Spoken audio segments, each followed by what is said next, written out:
Find the area for each shape.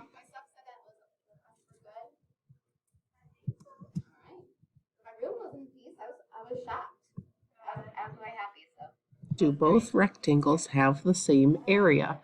Explain using numbers.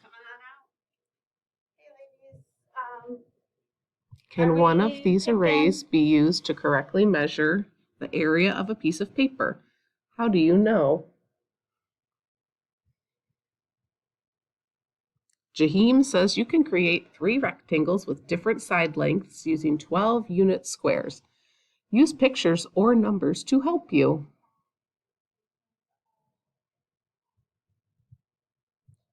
The area of a rectangle is 72 square units. One side has a length of 9 units. What is the other side length?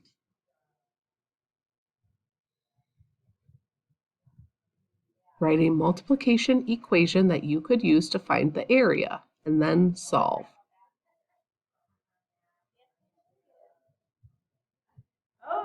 Write a multiplication sentence that helps you find the area of the mural.